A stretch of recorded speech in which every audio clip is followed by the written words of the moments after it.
Goldilocks, ano yan? Ako po, Diyos ko, problema yung ginawa ng empleyado nyo. Oo. Ngayon ko lang nabalitaan. Ewan ko, baka late na ako sa balita, ano. Alam nyo ho, lagi ko hong tinuturo ito. Kayo ho, sa mga gusto magpa-mentor sa akin, sa mga nanonood ng videos ko, please lang. Pagka ho nasa business tayo, be professional.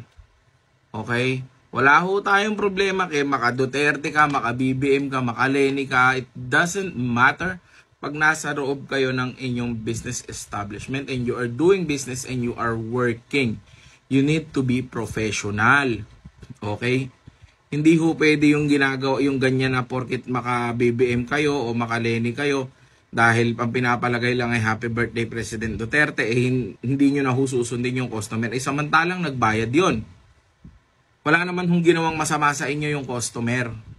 Kung galit kayo kay Duterte, iba yun. But set aside that. Set aside your emotions, set aside your political beliefs.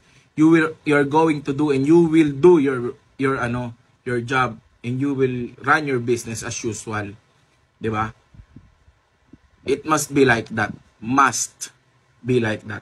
Hindi ho pwede na masyadong emosyonal na porkit narinig lang o nakita lang yung pangalan ni past President Duterte, galit na galit ka na. Ako ho ay non-partisan, non-political ako. Hindi ho ako maka-Duterte, hindi ako maka-BBM, hindi ho ako maka-Leni. Ako ay kung ano lang yung talagang nandyan at kung sa tingin kung sino yung para sa akin ay gusto kong i-vote, boboto ko lang. It doesn't matter, di ba? Pero pagdating ho sa business, hindi, lalo na ho sa business, kahit kanino hindi ako nakikipag-usap about politics. Diba? Kasi this is business, this is not politics. We are not in the politics, we are doing business. Diba ho? So hindi ho magandang ihalo yun unless my business partner or my friend will talk to me about politics, by which okay lang naman kasi kami, iba yung mindset namin. Matitino kaming tao, kahit magkaiba kami ng paniniwala, hindi kami nagsisigawan, nag-unfriend na nagbabalyahan. Kasi marunong kaming makinig sa isa't isa. Diba? With may kanya-kanyang points. Ganun lang yon. Pero huy ka, katulad mo, ikaw, kasi Goldilocks, you should address that ha. Kasi nadama yung store nyo. No? Pero although alam ko naman na hindi nyo kasalanan na may bugok kayong empleyadong ganyan.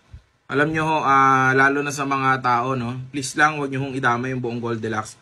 Hindi ho nila kasalanan mayroong bugok silang empleyado na ganyan mag-isip. Okay, hindi ho nila kasalanan, wag niyo hong lahatin. Kawawa rin naman ho yung establishment. Ang tagal-tagal na ho nagsisilbi ng Goldilocks sa atin, ano. Yun. Ang laki-laking company, tas ngayon pa makaka-cancel, di ba? Although malaking dagok kayo sa Goldilocks. So, ikaw naman, empleyado na kung sino ka mang bossing. Bossing! Diyos ko po, it will cost you your future. Alam nyo, buti nga hindi naman nagdemanda. Sana nga, kasi that's a violation of consumer rights. At tandaan nyo ho yan. Pero, kung matatanggal ka man sa trabaho mo ngayon, maniwala ka ho sa akin, bibihira ho ang tatanggap sa isa trabaho. Whether they are supporter of BBM, supporter of past President Duterte or Leni. Kasi ho, yung attitude towards work, dun ka madadali. Kasi katulad yan, nadama yung buong kumpanya ng Goldilocks na nanahimik. So kahit saan ka pumasok, pag ganyan ang ginawa mo, kahit na partisan yung business, madadama yung buong business nila. Paano kanila tatanggapin? Kahit, ewan ko, sige, kung may tumanggap sa'yo, swerte, mabuti. 'Di ba? Yung mga, siguro, mga Duterte hater din. Pero imposible, maraming Duterte haters na alam kong professional din, lalo na mga negosyante. Alam nila kung anong ginagawa nila. At pagdating sa business, hindi yan debate, hindi yan pinag-argumentuhan. Talagang business is business. Okay, business as usual, professional, walang kung ano man. Negative na negative talaga yan, Diyos ko po. Maling-mali, 'di ba? Kaya ho kayong mga nanonood ng videos ko, tsaka mga future at tsaka mga nagpapa-mentor, please lang ho, kahit anong political belief nyo, i-set aside nyo pagka you are doing business o nasa trabaho kayo. Paglabas, sige, walang problema, makipagbardago lang kayo sa social media o ano. But aside from that, business is business. Business as usual kayo dapat. Okay? Be a professional. Yun ang dapat gawin. Maling-mali ho yung dahil lang ayaw nyo dun sa isang tao, sa isang political icon, dahil supporter yung customer na yon, gaganunin na ho. Unang-una nagbayad yon. Hindi naman siya minura, hindi naman siya nagbayad yon for that day. Hindi man lang nilagay yung nire-request niya, bayad nga yon. 'Di ba ho? So that's a violation of consumer rights. 'Di ba? Maling-mali ho 'yan.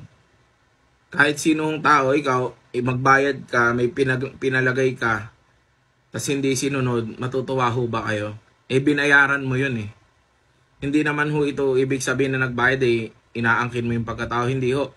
Karapatan din naman ho nung consumer yun dahil kaya nga ho siya dyan nagpagawa kasi alam niya ang gagawin niyo yun, natuwan-tuwa siya, ayusin niya yung trabaho niyo at may papakita niya yung support niya. 'Di ba? Medyo foul. Okay? Actually, hindi medyo foul talaga. Okay? Hindi ho maganda. And to all people naman, wag nyo na hong i-cancel yung Goldilocks. Hindi ho nila kasalanan yan. Nag-iisa lang hong nag-iisang tao lang yan, nag-iisang branch lang yan. At yung manager, sino ka man, dun sa dapat kinastigo mo yung empleyado nyo. Kaso ikaw pa yata ikaw pa daw yung nag-share. Hindi ko masyadong yung context to pero putok na putok sa social media niya yun. Bakit ganyan? Being a manager, dapat alam mo rin ang gagawin mo. Diba? You're doing business. Pag sa labas, walang problema. Makipagdebate kayo sa religion kung gusto nyo. Sa politics kung gusto nyo. Unending debate yan politics and religion. Ako, hindi ako nakikipag-usap dyan. Hindi ako nakikipagdebato. Pag may nagsabi sa akin na gano'n, oo na lang ako Ganun talaga. Para hindi na humahaba yung usapan. Kasi tayo, iba dapat ang mindset natin. Lalo na negosyante. Business lang. Let's do business. Let's provide jobs. Do business. Ulit-ulit magpayaman. Hindi rin naman tayo payayamanin ng mga tao na yan Hindi rin naman ho tayo payayamanin ng kung sino kahit sino pa ho kahit nga ho si Trump ang maupo ng Pilipinas maging presidente, hindi naman ho tayo payayamanin yan as an individual sa sarili natin. So dapat let's do business as usual. Ganun lang yun. Hindi ho pwede masyado tayong mapuso, tas mapolitical. Naku po, Diyos ko, makakasira ho talaga yan, 'di ba? Imagine niyo yung reputation. Imagine mo naman, ikaw nagtitinda ka. Yung reputation ng Goldilocks, 'di ba? Biglang nasira. Bigla silang nabash ngayon, biglang na-cancel. 'Di ba? Diyos ko, paborito ko pa naman yung Goldilocks. Yung yung Sans Rival, paborito ko 'yan. Diyos ko, sarap na sarap ako diyan. Kung magiging ganyan lang ho lahat ng paano 'yan? Pero ako hindi ako magka-cancel ako talagang supporter ako ng Goldilocks. Kahit pa, dahil alam kong isang tao lang ho yan. Ha? At ikaw naman, magdasal-dasal ka at ewan ko sa'yo kung anong nangyayari sa'yo. Bakit ka naging ganyan? O sana man lang, mag-sorry ka na lang doon sa customer nyo. Or Goldilocks should do a public apology pagka ganyan.